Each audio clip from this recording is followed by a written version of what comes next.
Hi everyone, welcome to ThomTech Tutorials. I am Thomas and this is 10th session of Azure Data Factory Tutorial 1. So in this session I am going to cover what is Azure DevOps and how to create an Azure DevOps account.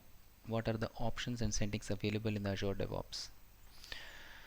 So guys, before that, people who have not liked and subscribed my channel, please do like and subscribe because that is going to motivate me to bring up such wonderful videos to you. So with that, let's begin. What is Azure DevOps? So Azure DevOps is a project management tool which allows us to manage our work, allows the developers or the project managers to manage, collaborate their work together with respect to the sprints, backlogs, bandwidths, and also helps us to manage our codes to perform check-in, check-out.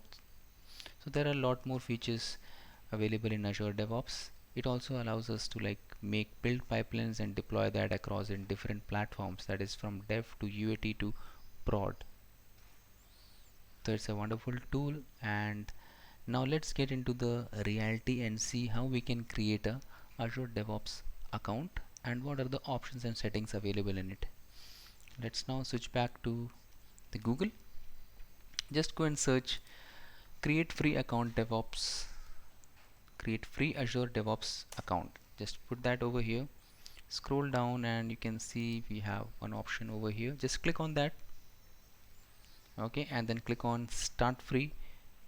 So we can see like a lot of operations will be there, that is Azure boards, Azure pipelines, repos, test plans. So many options will be available in the Azure DevOps, okay, but not all the features will be available in the free subscription. We might have to change our subscription to some higher subscription in order to get more benefits. The detail of that we can enlarge and we can go through the details of that. So now we can click on start free. Let's click on this and you can see this is my email ID that is shown up here. Let's go and select India and click on continue, and you see it will automatically ask for the organization, that is this is the root of Azure DevOps, okay. And now I want to provide my organization name, what organization name I want to give. So I am going to give Thom Tech. I am removing the email or the number value that I have given. I will just provide Thom Tech. That is my organization. Let's suppose I will host my project in South India, okay. Yeah, so it's going to be 5xk, it's 4xg 5xk 5. So let's put this value and check if that was correct. So now see, understand that hierarchy. Like when we create an account in Azure DevOps, first it will ask for an organization, so we need to give an organization name. After that, within an organization we have an option to create multiple projects, and in each project we have the option to create our own set of repositories. So see, so this is the home page of Azure DevOps, okay, and this is my organization name that I gave, and now it's asking me a project, what project you want to give. So let's suppose Thom Tech.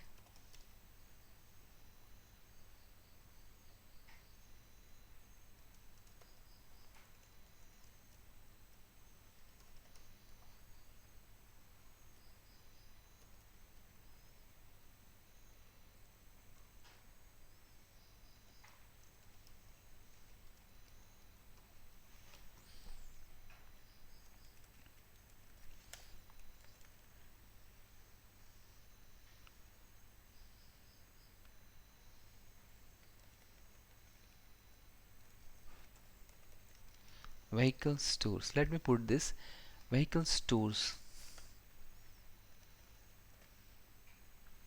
okay. So I can change this name to anything else, so just give any name that suits you or suits your project planning. Just give that name and click on create. I have selected the private module, click on that. Now you are good to go, your project is opened. Let's suppose you want to create one more project, you can go back to the organization level, create a new project, and you are good to go. Click this. So when you create a project, automatically a repository should be created, okay, that is vehicle stores. So now what we will do, we will go to the ADF in coming sessions and we will tag our ADF codes to this repository. So in the reality or in some organizations we might not get this leverage to create the project repository manually, but we might have to take a different route like using PowerShell scripts or taking a chatbot which will automatically create this. We just have to provide the server details and the name of the project, name of the projects and name of the repository. But yeah, but from a DevOps point of view, this is how we create a organization, this is how we create a project, and this is how we create a repository. Okay, so guys, that's it for this session. If you guys have any doubt or questions, put that in the comments below, and please do like and subscribe my channel.